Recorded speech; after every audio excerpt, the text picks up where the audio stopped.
میرے محترم بزرگوں اور میرے عزیز بھائیوں اور بہنوں، السلام علیکم ورحمۃ اللہ وبرکاتہ۔ اللہ سبحانہ و تعالیٰ کی سلامتی، برکت اور رحمت آپ سب پر ہو۔ مجھے بے حد خوشی ہو رہی ہے کہ الحمدللہ 10 سال بعد میں پھر سے بھیونڈی شہر میں موجود ہوں تقریر کرنے کے لیے۔ مجھے یاد ہے کہ تقریباً 10 سال پہلے میں نے مینا ٹھاکرے ہال میں ایک تقریر کی تھی، یونیورسل بردرہڈ، عالمی بھائی چارہ، اور آج میں آپ کے سامنے اسٹیڈیم میں ہوں۔ جیسے آپ جانتے ہیں کہ میں اکثر تقریر انگریزی میں کرتا ہوں اور 10 سال پہلے بھی انگریزی میں کی تھی۔ چند مواقع پر جب آرگنائزر اصرار کرتے ہیں کہ میں کچھ بات اردو میں کہوں تو میں کوشش کرتا ہوں میرے کمزور ہندی یا اردو میں کچھ بات کہوں۔ کیونکہ میں نے تعلیم انگریزی میں حاصل کی ہے تو ظاہر ہے اس اردو یا ہندی تقریر میں کافی غلطیاں کروں گا۔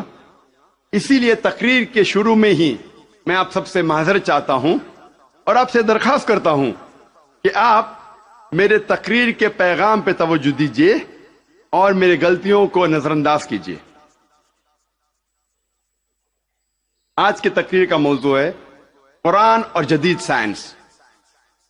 اور جیسے آپ جانتے ہیں کہ جتنے سائنٹیفک ٹرمنالوجیز ہے وہ اکثر انگریزی میں ہیں، سائنس کے جتنے الفاظ اکثر انگریزی میں ہیں، اور کیونکہ میں نے سائنس بھی انگریزی میں پڑھی ہے اسی لیے اس اردو تقریر میں مجھے اور دقت ہوگی۔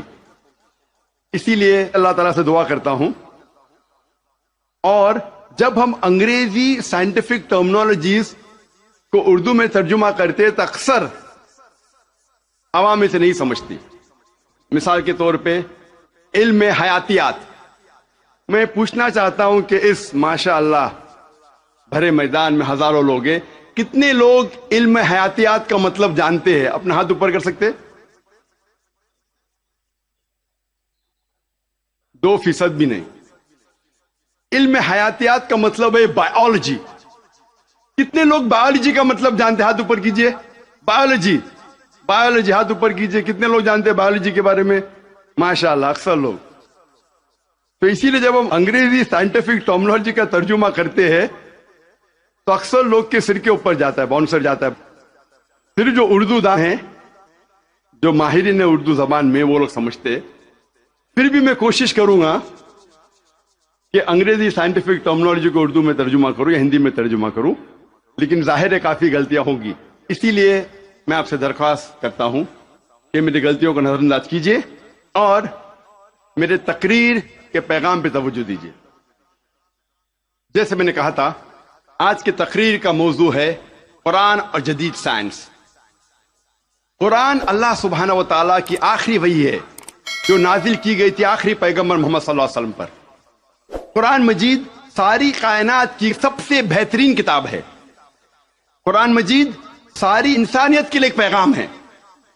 قرآن مجید اللہ سبحانہ و تعالیٰ کی آخری کتاب ہے جو نازل ہوئی تھی محمد صلی اللہ علیہ وسلم پر۔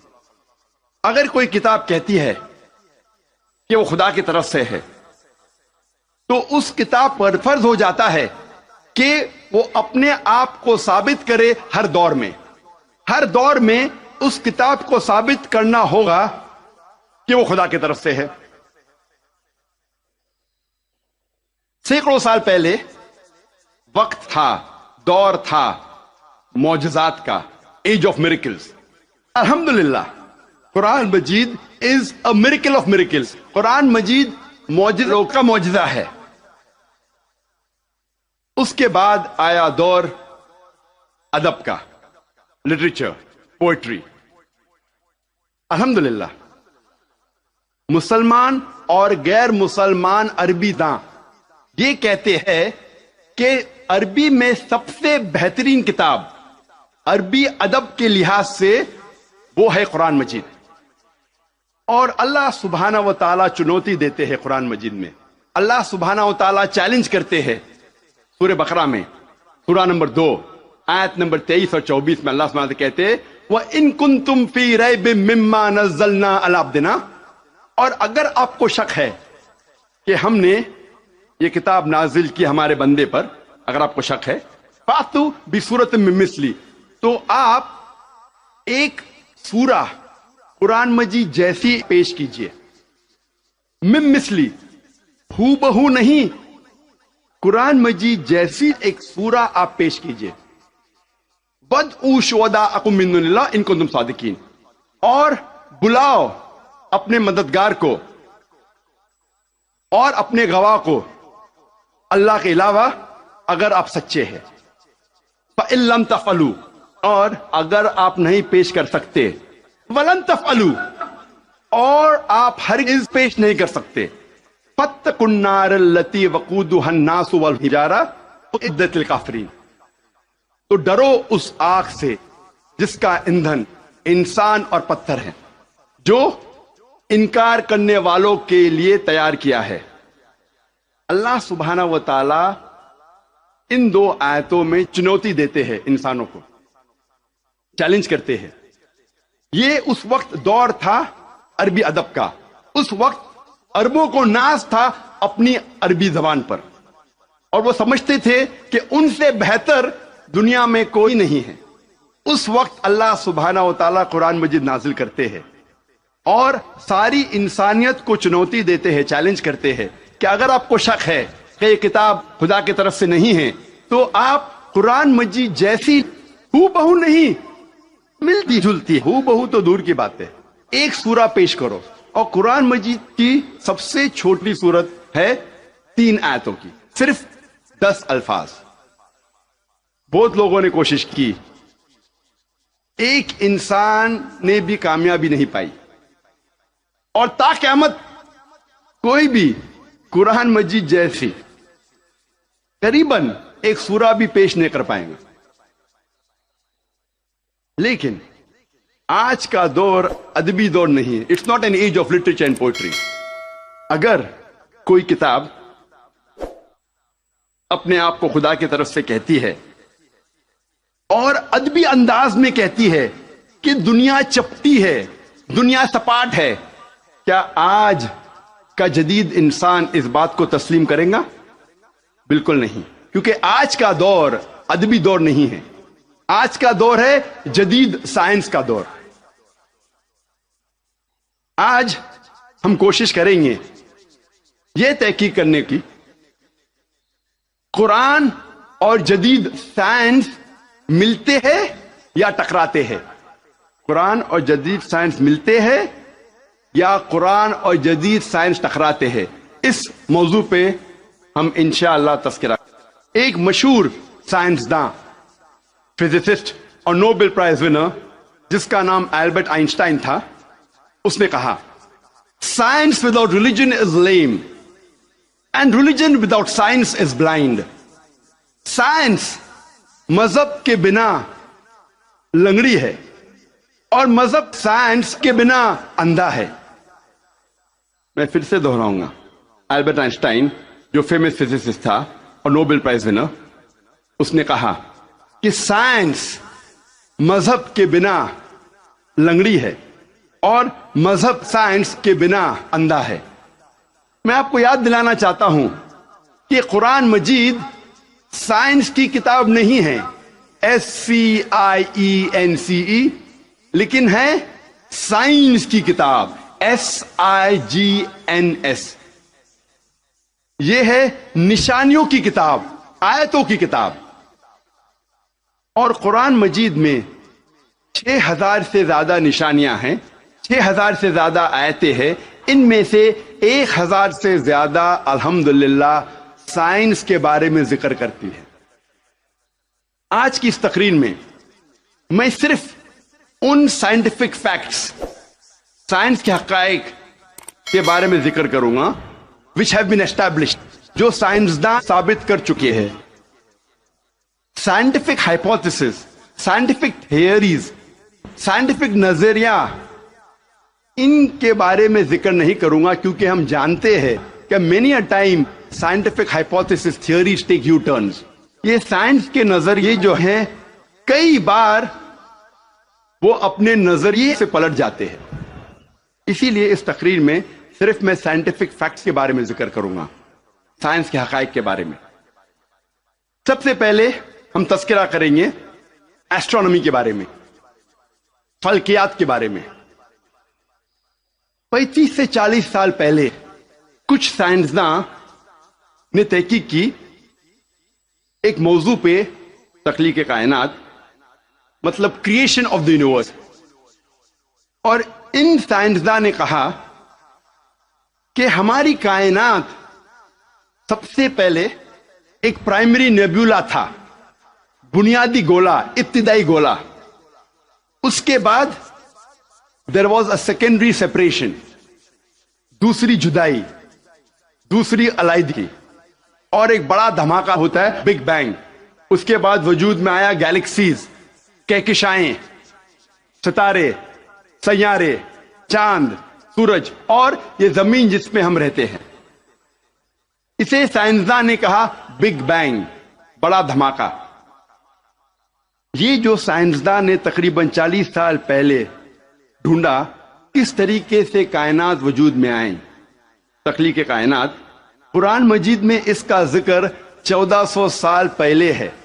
اور میں نے اس تقریر کے شروع میں ایک آیت کی تلاوت کی، سورہ انبیاء کی، سورہ نمبر 21 آیت نمبر 30، جہاں اللہ سبحانہ تعالیٰ فرماتے اولم یری الذین کفروا، کیا انکار کرنے والے یہ نہیں جانتے ان السماوات والارض کانتا رتقا ففتقناہما، کہ زمین اور آسمان ایک تھے، جڑے ہوئے تھے، اور ہم نے انہیں جدا کیا. یہ جو تخلیق کائنات، creation of the universe, big bang, بڑا دھماکہ، جو سائنسداں کو 40 سال پہلے پتا چلا، قرآن مجید میں اس کا ذکر ہے 1400 سال پہلے.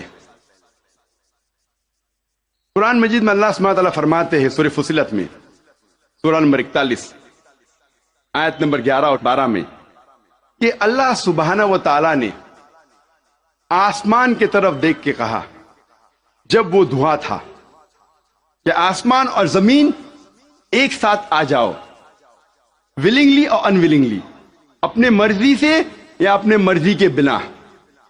اور ان نے کہا کہ ہم اپنے مرضی سے ایک ساتھ آ جاتے ہیں. قرآن مجید میں لکھا ہے کہ آسمان سب سے پہلے دھواں تھا، عربی لفظ ہے دخان. اور آج کے سائنسداں یہ کہتے ہیں کہ کائنات بننے کے پہلے یہ آسمان دھواں تھا.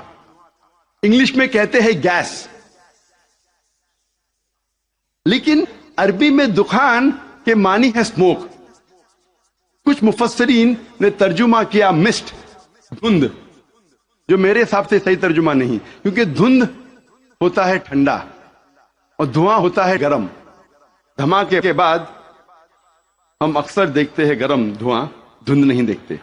تو قرآن مجید میں لکھا ہے کہ آسمان تھا دھواں. اور آج سائنس یہ کہتی ہے کہ اسموک گیس سے اور بہترین لفظ ہے. جو قرآن مجید میں دخان لکھا ہے وہ گیس سے اور بہترین ہے، اور scientifically smoke is a better word than gas. آپ سوچ سکتے قرآن مجید میں اس کا ذکر ہے 1400 سال پہلے. انسان پہلے سمجھتے تھے کہ زمین سپاٹ ہے، چپٹی ہے.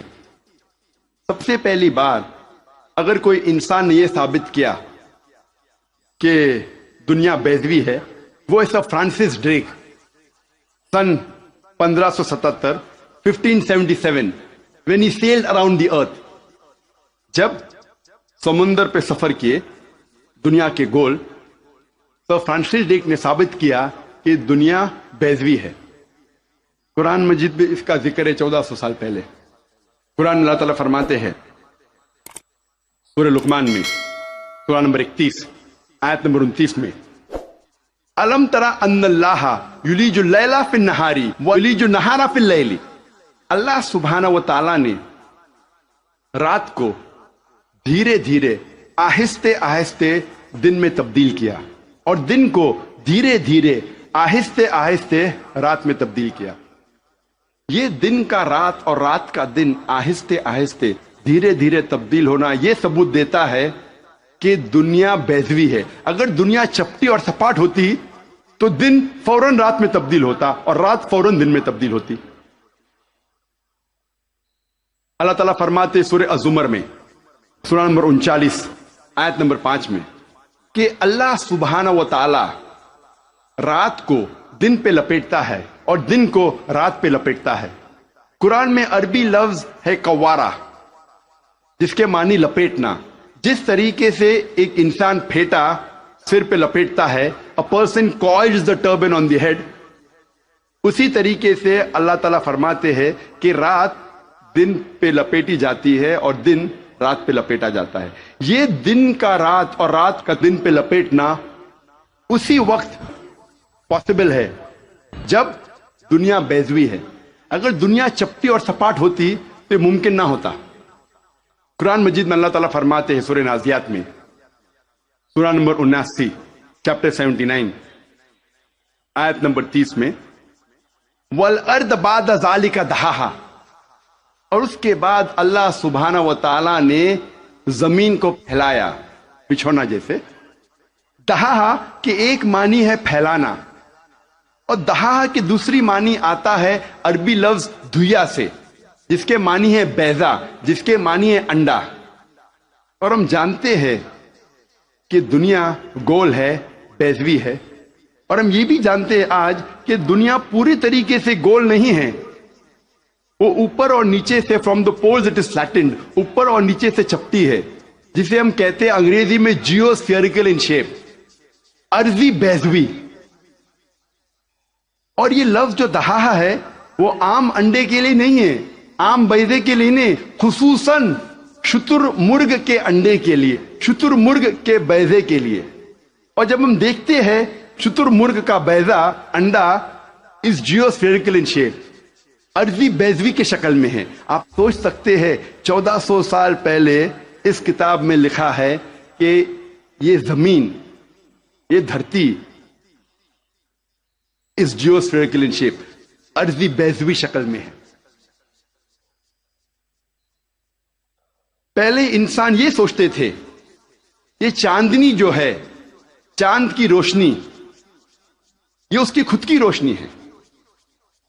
چند صدی پہلے ہمیں پتا چلا کہ چاند کی روشنی, چاندنی اس کی خود کی روشنی نہیں ہے, یہ سورج کی لی ہوئی روشنی ہے, سورج کی منعکس شدہ ریفلیکٹڈ لائٹ ہے, بوروڈ لائٹ ہے. قرآن مجید میں اللہ سبحانہ تعالیٰ فرماتے ہیں سورہ فرقان میں سورہ نمبر 25 آیت نمبر 61 میں اللہ سبحانہ و تعالیٰ نے آسمان میں برج رکھے, تاروں کے جھنڈ, اور اس میں رکھا سورج جس کے پاس خود کی روشنی ہے, سلگتا ہوا چراغ, اور رکھا چاند جس کی لی ہوئی روشنی ہے. قرآن میں سورج عربی میں کہا گیا ہے شمس, اور اس کی روشنی کو کہا گیا ہے سراج, وہاج اور دیا, جس کے معنی ہے سلگتا ہوا چراغ یا مشال یا دیا. تینوں کے معنی ہیں کہ سورج کی روشنی خود کی ہے.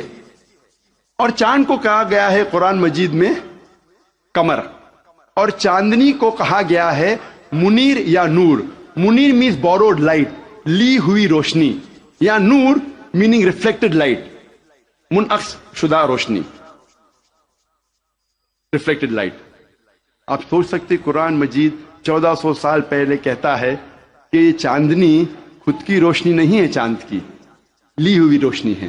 اور اس کا ذکر سورہ فرقان سورہ نمبر 25 آیت نمبر 61 کے علاوہ سورہ یونس میں سورہ نمبر 10 آیت نمبر 5 میں, اور سورہ نوح میں سورہ نمبر 71